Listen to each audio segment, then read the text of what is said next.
إن الحمد لله نحمده ونستعينه ونستغفره ونعوذ بالله من شرور أنفسنا ومن سيئات أعمالنا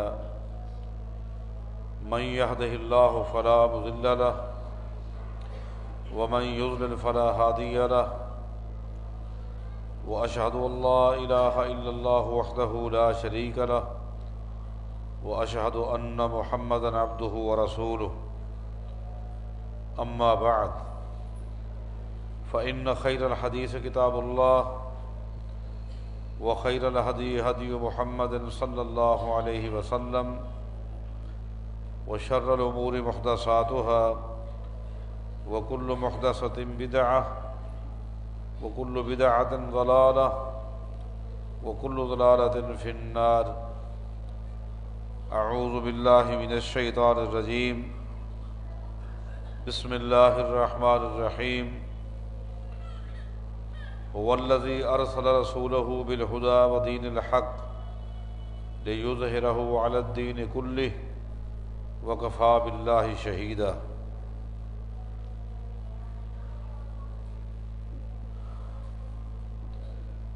انتہائی اختصار کے ساتھ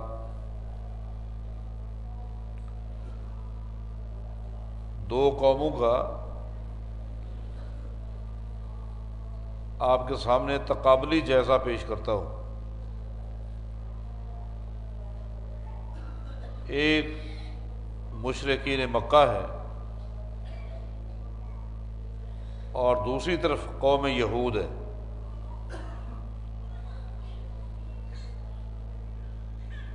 جس وقت رسول اکرم صلی اللہ علیہ وسلم نے نبوت کا اعلان کیا، آپ کو معلوم ہے مشرکین مکہ نے آپ کو اور آپ کے اصحاب کو کس قدر تکالیف پہنچائی۔ وہ پوری کی پوری ایک داستان ہے جسے آپ بھی جانتے ہیں۔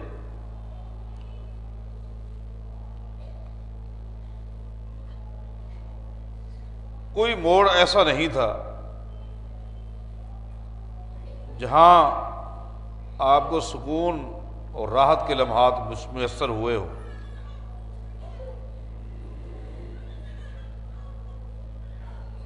ایک مسافر کہتا ہے کہ میں مکے کی ایک گلی میں کھڑا تھا اور ایک عجیب منظر دیکھا کہ آگے ایک نوجوان ہے اور حد درجہ لحیم اور شہیم ہے، اور وہ کہتا جا رہا ہے کہ یا ایھا الناس قولوا لا الہ الا اللہ تفلحون، لوگو کہہ دو لا الہ الا اللہ تم فلاح پا جاؤ گے۔ یہ جملہ کہتا جا رہا ہے۔ پیچھے میں نے ایک بوڑھے کو دیکھا جس کا دامن پتھروں کے ساتھ بھرا ہوا ہے۔ وہ اس نوجوان کی پیٹھ پہ پتھر برساتا ہے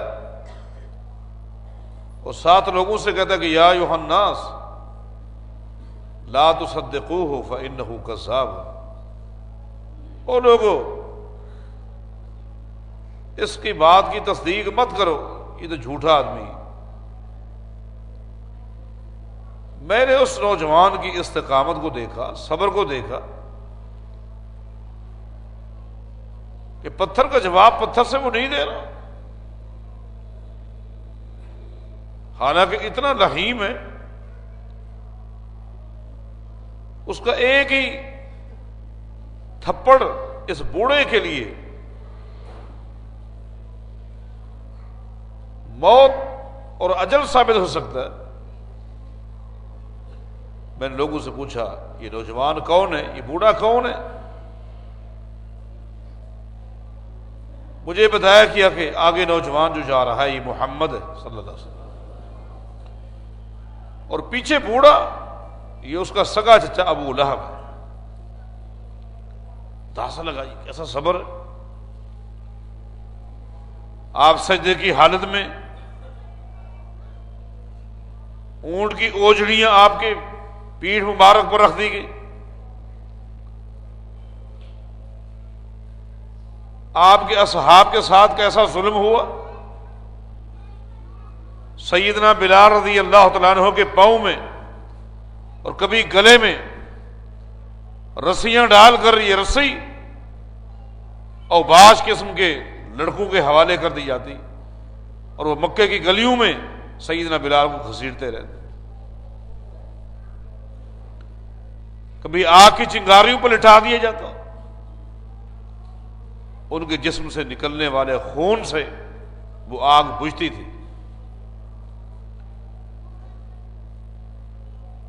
آل یاسر کو، یاسر کے خاندان کو چٹانوں کے اوپر سلا کر بھاری چٹانیں اوپر رکھ دی جاتی۔ گرمی کا موسم ہوتا، دوپہر کا وقت ہوتا،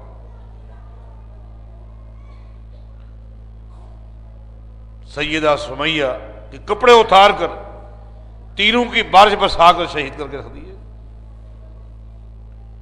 اس سے بڑھ کر مکہ والے جس غار میں اپنا گند پھینکتے تھے، کچرا پھینکتے تھے، وہاں نبی علیہ السلام کو اور آپ کے اصحاب کو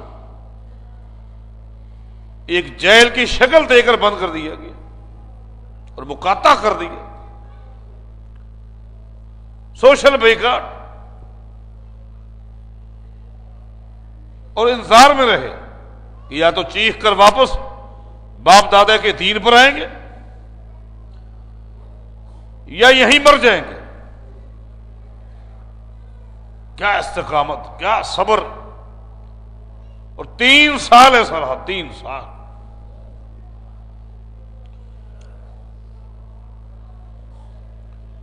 سب کچھ کے باوجود آپ نے دیکھا، آپ ہجرت کر کے مدینہ چلے گئے۔ 8 ہجری کو جس وقت نبی علیہ الصلوۃ والسلام نے مکہ کو فتح کیا،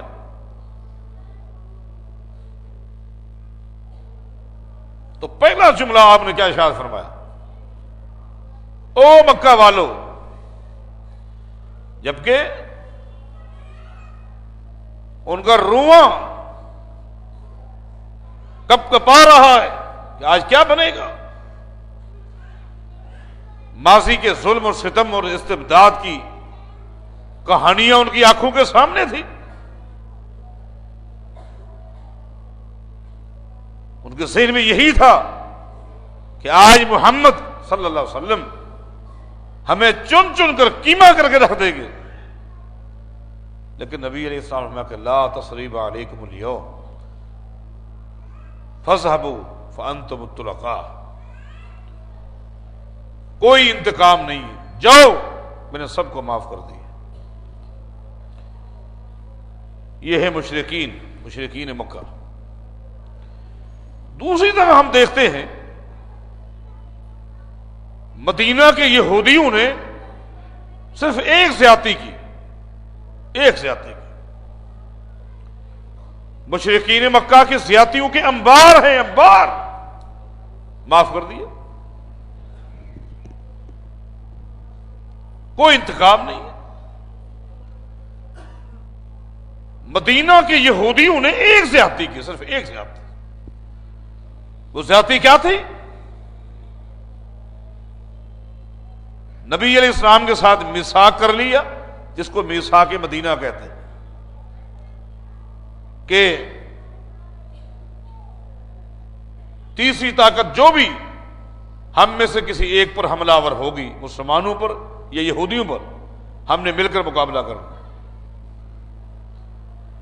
مدینہ کی حفاظت کرنی، اس کو میثاق مدینہ کہتے ہیں۔ ٹھیک ہے، زیادتی یہ کی کہ اندر خانہ مشرکین مکہ کے ساتھ معاملہ کر لیا کہ اب محمد مطمئن نے صلی اللہ علیہ وسلم کہ ہم ان کے ساتھ ہیں، جبکہ اندر سے ہم تمہارے ساتھ ہیں، آؤ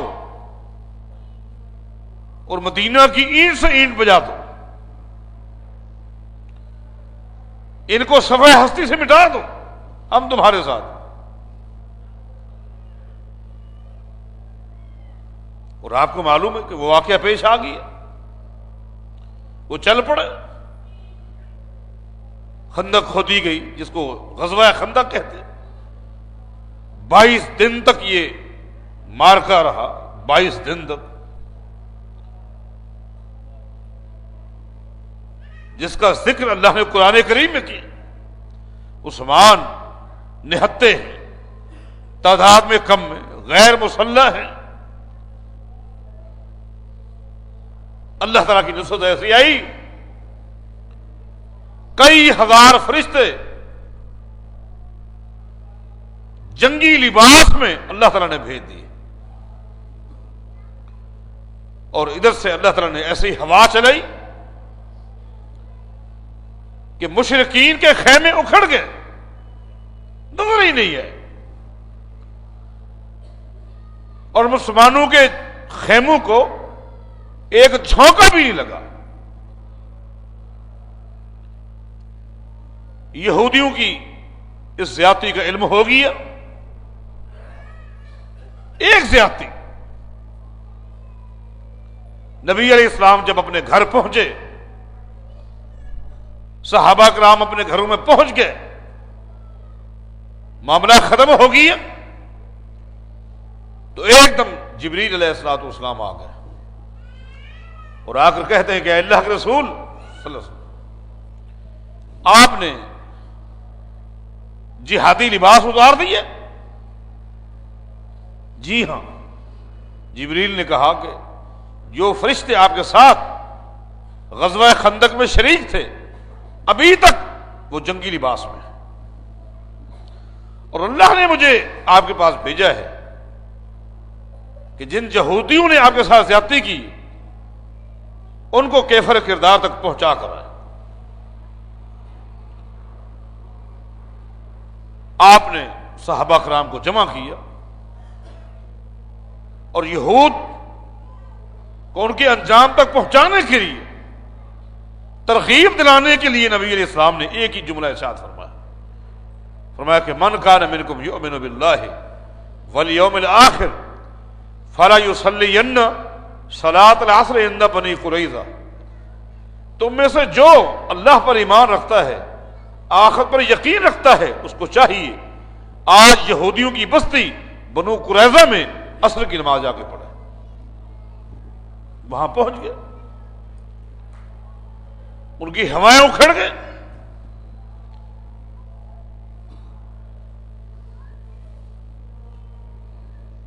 البتہ انہوں نے جب دیکھا کہ معاملہ کچھ اور ہی ہو سکتا ہے، انہوں نے ایک بات رکھی کہ اے محمد صلی اللہ علیہ وسلم، ہم سے غلطی ہوئی ہے، ہم سے زیادتی ہو گئی، ہم اعتراف کرتے ہیں، لیکن ہمارے بارے آپ جو فیصلہ کریں ہم اس کو نہیں مانتے، ہم آپ کے صحابی سعد بن معاذ کے فیصلے کو مانیں گے۔ وہ انصاری تھے، اسلام سے قبل دوستانہ تھا ان قبائل کا آپس میں، یہ سوچ کر کے کچھ نہ کچھ ماضی کی ہمدردیاں ہوں گی۔ نبی علیہ الصلوۃ والسلام میں ٹھیک ہے، سعد بن معاذ اتفاق سے دیکھیے غزوہ خندق میں شریک ہوئے تھے، اور مشرکین مکہ کے جو تیر چلے ان میں سے ایک تیر سعد بن معاذ کو گردن کی قریب آ کے لگ گیا تھا اور رگ پھٹ گئی تھی اور خون رک نہیں رہا تھا۔ نبی علیہ السلام جب بنو قریظہ کی طرف روانہ ہوئے تو سعد بن معاذ رضی اللہ تعالیٰ عنہ کا خیمہ مسجد نبوی کے کونے میں لگا دیا تاکہ لوگ تیمارداری کے لیے آسانی کے ساتھ، اس لیے وہ وہیں تھے۔ سعد بن معاذ کہتے ہیں کہ جب نبی علیہ السلام چل پڑے اور خون رک نہیں رہا تھا، میں نے اللہ تعالیٰ سے اتنی درخواست کی کہ اللہ، یہ خون چلتا رہا تو میں تو چند منٹوں کا مہمان بن جاؤں گا، اتنی دیر کے لیے تو خون روک لے کہ یہودیوں کا انجام میں اپنی آنکھوں سے دیکھ لوں۔ کہتے ہیں کہ یہ جملہ میری زبان سے نکلا، خون بند ہو گئی، خون جو تیزی کے ساتھ بہ رہا تھا وہ بند ہو گئی۔ ادھر سے نبی علیہ السلام نے فرمایا کہ جاؤ اور سعد بن معاذ کو گدھے پر بٹھا کر یہاں لے آؤ۔ سعد بن معاذ کو لایا گیا۔ نبی علیہ السلام فرماتے ہیں کہ یہودی آپ کے فیصلے کے منتظر ہیں، ان کے بارے آپ کیا کہتے ہیں جنہوں نے زیادتی کی؟ سعد بن معاذ فرماتے ہیں کہ میرا فیصلہ یہ ہے، ان کے بچوں کو، ان کی عورتوں کو قیدی بنا دیے جائے اور ان کے مردوں کے سر قلم کر دیے جائے۔ یہ فیصلہ سن کر نبی علیہ السلام نے کیا فرمایا؟ فرمایا لقد حکمت بحکم اللہ تعالی من فوق سبع سماوات، اے سعد زمین پر جو تو نے فیصلہ کیے ہے یہی فیصلہ اللہ تعالیٰ ساتویں آسمان کے اوپر کر چکا ہے۔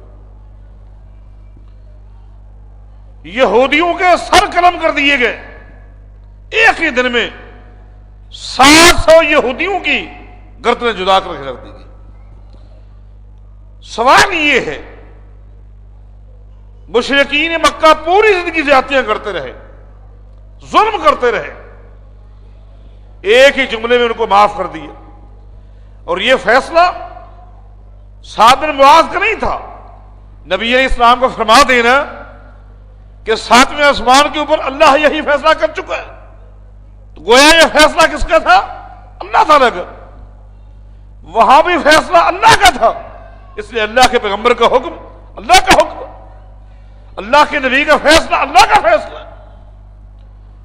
دوسرے لفظوں میں یہ کہہ سکتا ہوں، مشرکین مکہ کی زیادتیاں، ظلم، ستم، استبداد، لیکن اللہ کا فیصلہ کیا ہے؟ معاف کر دو۔ یہودیوں کی ایک زیادتی، اللہ کا فیصلہ کیا ہے؟ سر قلم کر دو، سر قلم کر دیے گئے۔ ان دونوں میں فرق کیا ہے؟ جی ہاں، فرق یہ ہے، مشرکین مکہ جو کچھ کر رہے تھے جہالت کی بنا پر کر رہے تھے، علم نام کی کوئی چیز نہیں تھی، ان کے عقیدے کا انحصار علم پر نہیں تھا بلکہ جہالت پر تھا۔ جب بھی کسی چیز کے متعلق پوچھا جاتا آگے جواب دیتے انا وجدنا آبانا، ہم نے اسی عقیدے پر، اسی عمل پر، اسی طریقے پر باپ دادے کو پایا ہے۔ باپ دادے کا حوالہ یوں دیتے جیسے ان کے باپ دادا نبی ہو، انبیاء ہو۔ جہالت تھی، اس لیے پہلی وحی کے ذریعے ان کو تعلیم کی ترغیب دلائی گئی، خاص طور پر اقرأ بسم ربک الذی خلق خلق الانسان من علق اقرأ وربک الاکرم الذی علم بالقلم علم الانسان ما لم یعلم۔ کہ باپ دادے کے حوالے دیتے ہو، تمہارے باپ دادا کوئی معصوم تھے؟ وہ انبیاء تھے کہ ان سے غلطیاں نہیں ہوتی تھی؟ علم حاصل کرو۔ مشرکین مکہ کے مقابلے میں یہودی جو تھے ان کے پاس علم تھا، ان کے پاس علم تھا، آسمانی علم تھا، اور نبی علیہ السلام کے بارے یعرفونہ کما یعرفون ابناءہم، اس طرح جانتے تھے جس طرح اپنی سگی اولاد کو جانتے تھے، انذار کرتے تھے۔ دوسری بات یہ ہے، مشرکین مکہ اپنے عقیدے کو نہیں چھوڑنا چاہتے تھے، لیکن ملکی سطح پر اور عالمی سطح پر فساد بھی نہیں پھیلانا چاہتے تھے، جبکہ مشرکین مکہ کے مقابلے میں یہودیوں نے زمین پر فساد برپا کیا ہوا تھا۔ یہودیوں سے بڑھ کر کوئی فسادی نہیں ہو سکتا۔ کیوں؟ اس لیے کہ ان کی معیشت کا دار و مدار اس وقت بھی اور آج بھی سود پر تھا اور ہے۔ اور سود کب ان کو ملتا؟ جب قومیں لڑتی، مرتی اور کنگلی ہوتی، پھر سود پر یہودیوں سے پیسے لیتے۔ یہودیوں کا کام اس وقت بھی قوموں کو لڑانا، فساد پھیلانا تھا، اور آج بھی ان کا کام لڑانا اور فساد پھیلانا ہے۔ حضرات، آپ کو پتا ہے کہ یہودیوں کو ملعون کیوں کہا گیا ہے؟ ملعون جس طرح شیطان ملعون ہے، اس پہ لعنت ہے، قوم یہود کو بھی ملعون کہا گیا ہے۔ کیوں کہا گیا؟ اس لیے ملعون کہا گیا ہے کہ ان کے اندر ایسی بیماریاں تھیں اور ہیں جو کسی اور قوم میں نہیں تھی۔ مثلا ہیلا سازی، یہ بیماری یہودیوں میں تھی۔ ہیلا سازی کا مطلب یہ ہے دھوکہ دینا، دھوکہ دینا، حتیٰ کہ ایسی خبیث قوم کہ اللہ کو بھی دھوکہ دینے سے باز نہیں ہے۔ وَلَقَدْ عَلِمْتُمُ الَّذِينَ اعْتَدَوْا مِنْكُمْ فِي السَّبْتِ فَقُلْنَا لَهُمْ كُونُوا قِرَدَةً خَاسِئِينَ۔ اللہ نے فرمایا ہفتے کے دن شکار نہیں کرنا۔ انہوں نے گڑھے کھود لیے، کھڈے کھود لیے اور ہفتے کے دن مچھلیاں وہاں جمع کر لی۔ اللہ کو یہ دکھلا رہے ہیں کہ ہم نے شکار نہیں کیا، حالانکہ ظالموں نے شکار کر لیا۔ یخادعون اللہ والذین آمنوا، یہ اللہ کو دھوکہ دینے والے، اہل ایمان کو دھوکہ دینے والے کون؟ یہودی۔ بظاہر یہ تاثر دے رہے ہم نے کوئی شکار نہیں کیا، حقیقتاً شکار تو کر لیا۔ فَقُلْنَا لَهُمْ كُونُوا قِرَدَةً خَاسِئِينَ، اللہ فرماتے ہیں ہم نے حکم دیا کہ بندر بن جاؤ، ذلیل بندر۔ تم نے بظاہر تاثر دیا، ہم نے شکار نہیں کیا، جبکہ تم نے شکار کیا۔ سنیے، میں تمہیں بندر بناتا ہوں جو بظاہر شکل انسان کی ہے جبکہ انسان نہیں ہے۔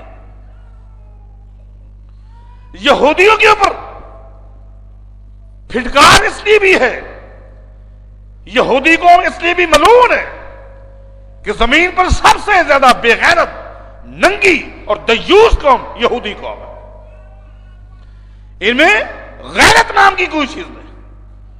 آپ دیکھیں، ایک عورت زیورات لینے کے لیے دکان پر آتی ہے۔ آپ کو معلوم ہے کہ مدینہ میں جو سونے کی مارکیٹ تھی، جتنے بھی سنار تھے سارے یہودی تھے، سارے کے سارے بنو قینوقاع کے یہودی تھے۔ وہ عورت آئی، یہودی سنار نے کہا تجھے سستا زیور دوں گا، بہت کم قیمت لوں گا، شرط یہ ہے صرف اپنا چہرہ دکھلا دے۔ وہ خاتون کیسے چہرہ دکھلاتی؟ نمبر 1 مسلمان ہے، نمبر 2 انصار قبیلے سے اس کا تعلق ہے۔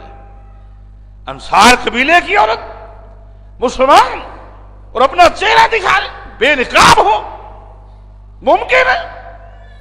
یہ تو وہ لوگ تھے کہ جب ام خلاد سے کہا گیا جیتے تسألین عن ابنک وانت متنقبۃ، ام خلاد تیرا بیٹا شہید ہو گیا ہے۔ جس کا بیٹا شہید ہو جائے اس کو اپنے لباس کی پرواہ نہیں ہوتی، لیکن اس کنڈیشن میں بھی تو با پردہ ہی ہے۔ ام خلاد نے کیا جواب دیا تھا؟ ان ارضا ابنی ولن ترضا حیائی، اور لوگوں مجھ سے میرا بیٹا جدا ہو گیا ہے، میری حیا اور غیرت جدا نہیں۔ اس خاتون نے کہا نہیں ہو سکتا۔ اس نے کہا تو میری عزت کا مسئلہ ہے، ہوگا۔ یہودی اٹھا اور انصاریہ خاتون کے چہرے سے کپڑا ہٹایا۔ روتی ہوئی انصاریہ گھر پہنچی، خاوند کو بتایا، جذبات میں خاوند اٹھا، تلوار لی اور یہودی کو دکان پر ہی ذبح کر دیا۔ یہودی جمع ہو گئے، انصاری کو شہید کر دیا۔ جب اللہ کے پیغمبر کو اطلاع ملی، آپ نے سارے یہودیوں کو وہاں سے جلا وطن کر دیا کہ یہ دیوس اور بے غیرت قوم مدینہ کی سرزمین میں نہیں رہ سکتے۔ ان میں بڑی بڑی خراستیں اور بیرائی بیماریاں ہیں۔ کیونکہ وقت انتہائی کم ہے، میں یہاں ایک نقطہ رکھنا چاہتا ہوں کہ چند سالوں سے جو کچھ آپ دیکھ رہے ہیں، کبھی قرآن کریم کی بے حرمتی، کبھی حدود اللہ کا مذاق اڑانا، کبھی شاعر اسلام پر تنقید، اور کبھی امام الانبیاء، اکرم الانبیاء، اشرف الانبیاء محمد الرسول اللہ صلی اللہ علیہ وسلم کی ذات کے حوالے سے توہین آمیز خاکے۔ ایسا کیوں ہے؟ پہلی بات یہ ہے یہ انفرادی عمل نہیں ہے، یہ حادثاتی عمل نہیں ہے، یہ اتفاقی عمل نہیں ہے، بلکہ مکمل منظم اور منصوبہ بندی کے تحت یہ ہو رہا ہے۔ یہ کیوں ہو رہا ہے؟ جو کہ میں سمجھا ہوں وہ یہ ہے کہ اسلام کفر کے ایوانوں میں جس تیزی کے ساتھ داخل ہو رہا ہے، کفار کی توجہ اسلام سے ہٹانے کے لیے یہ حربے ہیں جو آئے دن استعمال کیے جاتے ہیں۔ اسلام تیزی کے ساتھ گھروں میں کیوں نہ داخل ہو؟ نبی علیہ السلام کی تشریف آنے سے پہلے انسانیت کی ہر طرف تذلیل ہو رہی تھی، تذلیل ہو رہی تھی۔ حضرات، انسانی اعضاء میں سب سے باعزت جگہ انسان کا سر ہے، انسان کا ماتھا ہے۔ اس باعزت جگہ کو ایک انسان دوسرے انسان کے سامنے مٹی پہ رکھ دے، جس کو ہم سجدہ کہتے ہیں، یہ ذلت کی آخری شکل ہے۔ اور یہی ہو رہا تھا۔ روم میں ہرقل کی دربار میں داخل نہیں ہو سکتا جب تک کہ ہرقل کے آگے زمین کے اوپر اپنے ماتھے کو نہ رکھے۔ ایرانی کسرا کے سامنے پیش ہوتے پہلے سجدہ کرتے۔ انسانیت کے ہاتھوں تذلیل ہو رہی ہے۔ افریقہ میں یہی حال تھا، حبشہ میں یہی حال تھا۔ شاہ ہیرا کی چوکھٹ کے اوپر جب تک آدمی اپنی ناک کو نہ رکھتا، اس وقت شاہ ہیرا چہرہ اٹھا کر اس کی بات کو سنتا بھی نہیں تھا۔ یمن میں یہی ہو رہا تھا۔ ہندوستان میں راجوں اور مہاراجوں کی دربار میں یہی ہو رہا تھا۔ انسان کی ذلت ہو رہی تھی۔ امام الانبیاء تشریف لائے، انسانیت کو ذلت سے نکالا اور اعلان کر دیا یہ سجدہ ایک اللہ کا حق ہے، وہ خالق ہے۔ خالق کے آگے جبین کو جھکانا عزت ہے، اور مخلوق کا مخلوق کے آگے سجدہ کرنا یہ ذلت ہے۔ نبی علیہ السلام نے اس انسانیت کو ذلت سے نکالا۔ کیوں نہ لوگ اس اسلام کو قبول کرتے؟ ہر شخص عزت چاہتا ہے، ذلت کوئی بھی نہیں چاہتا۔ حضرات، نبی علیہ السلام کی تشریف آوری سے پہلے انسان ایک درندہ تھا۔ جس طرح کمزور جانور پر حملہ کرنا ایک درندے کی صفت میں ہے، یہی انسانیت کے اندر تھا۔ جو بھی انسان چاہتا کمزور کو چیر پھاڑ کے رکھ دیتا، ذبح کر کے رکھ دیتا۔ عزتیں غیر محفوظ تھی۔ بعض گھرانے ایسے بھی تھے کہ ان کے گھروں میں معصوم بچیاں جو پیدا ہوتی ان کو زندہ درگور کر دیا جاتا تھا۔ بتاؤ درندگی کی انتہا ہے کہ نہیں؟ یہودیوں کی کیفیت یہ تھی، ان کے گھر کی عورتیں چاہے ماں ہو، چاہے بیوی ہو، چاہے بہن ہو، چاہے بیٹی ہو، جب اس کے مخصوص ایام جو ہر مہینہ میں شروع ہوتے گھر سے بھگا دیتے تھے۔ یہ خواتین باہر گھوم رہی ہیں، ان کو گھر کے دروازے کے قریب نہیں آنے دیا جاتا۔ یہ درندگی تھی۔ امام الانبیاء تشریف لائے صلی اللہ علیہ وسلم، آپ نے اس درندگی کو ختم کرنے کے لیے سب سے پہلا اعلان کیا کہ خبردار، آج کے بعد ہر وہ جانور جو درندہ ہے اس کا گوشت کھانا حرام ہے۔ اس میں حکمت کیا تھی؟ اس لیے کہ جو چیز آدمی کھاتا اور پیتا ہے اس کے اثرات اس کے جسم میں آتے ہیں۔ درندے حرام کر دیے، حتیٰ کہ فرمایا کہ ہر وہ پرندہ جو گوشت خور ہے اس کا کھانا بھی حرام ہے۔ حتیٰ کہ اعلان کر دیا کسی درندے کی کھال کے اوپر بھی تم نہیں بیٹھ سکتے، کہیں اس کھال کے ساتھ تمہارے جسم میں کیوں نہ آ جائے۔ درندگی سے عزت اور وقار دیا میرے محمد رسول اللہ صلی اللہ علیہ وسلم نے۔ لوگ جوک در جوک اسلام میں کیسے نہ آئے، آ رہے ہیں۔ اور سن لیجئے، نبی علیہ الصلوۃ والسلام کا ہر فرمان لوہے پہ لکیر ہے۔ بہت کچھ کہتا ہے، لیکن اتفاق ہے کہ آج مجھے آپ انتظامیہ کی گھڑی سمجھ ہی نہیں آئی، ایک دم تیزی کے ساتھ کیوں نکلے چلی گئی۔ آپ کی ہر حدیث لوہے پہ لکیر ہے کہ دنیا کا کفر سن لے، یہودی سن لے، ہندو سن لے، سکھوں سن لو۔ اللہ کے پیغمبر کا فرمان ہے لا یبقى علی ظہر الارض بیت مدر ولا وبر الا ادخلہ اللہ کلمۃ الاسلام بعز عزیز اور ذل ذلیل.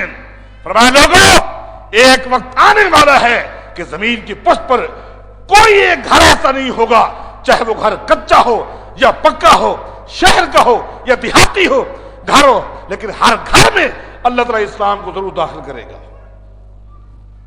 اسلام نے ہر گھر میں داخل ہونا ہے. آپ اس طرح کی حرکات کرتے رہے، اسلام پر، کائنات کے امام پر، اللہ کی کلام پر رائی کے دانے کے برابر فرق نہیں آ سکتا. اسلام نے ہر گھر میں داخل ہونا ہے. ہاں بعز عزیز اور ذل ذلیل. نبی علیہ السلام نے فرمایا کچھ لوگ ہوں گے جو عزت کے ساتھ اسلام میں داخل ہوں گے، اور کچھ لوگ ایسے ہوں گے ذلت کے ساتھ انہیں اسلام میں داخل ہونا ہوگا.